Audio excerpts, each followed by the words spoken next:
यो भिडियो मार्फत हामीले कारोबार फिचर प्रयोग गर्न सिक्नेछौँ।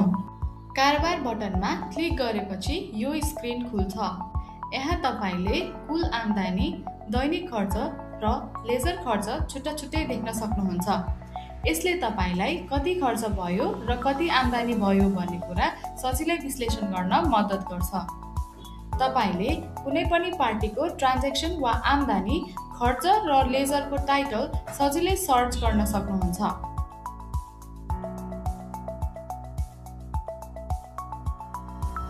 फिल्टर अप्सन प्रयोग गरेर निश्चित मिति वा समयभित्र भएका कारोबार पनि हेर्न सकिन्छ। अब आम्दानी थप्नका लागि आम्दानी बटनमा क्लिक गर्नुहोस्।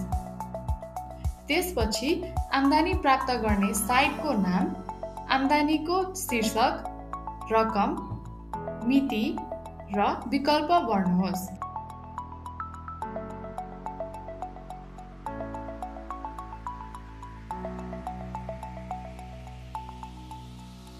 सबै विवरण भरिसकेपछि सेभ गर्नुहोस्। अब तपाईको आम्दानी सफलतापूर्वक सुरक्षित हुनेछ। खर्च रेकर्ड गर्न खर्च बटनमा क्लिक गर्नुहोस्। अब साइटको नाम चयन गर्नुहोस्। पेमेन्ट गरिएको पार्टी चयन गर्नुहोस्। खर्चको शीर्षक, रकम, मिति र विकल्प भर्नुहोस्। यदि पेमेन्ट भइसकेको छ भने टगल अन गर्नुहोस्, नभए टगल अफ गरेर राख्न सकिन्छ। त्यसपछि सेभ बटनमा क्लिक गर्नुहोस्। अब लेजर खर्च थप्न लेजर बटनमा क्लिक गर्नुहोस्। सबैभन्दा पहिले बिल नम्बर, साइटको नाम, पार्टीको नाम र मिति भर्नुहोस्। त्यसपछि थप सामग्रीमा क्लिक गरेर सामग्री थप्नुहोस्। अब सामग्रीको नाम, मात्रा, एकाइ, दर र नोट भर्नुहोस्।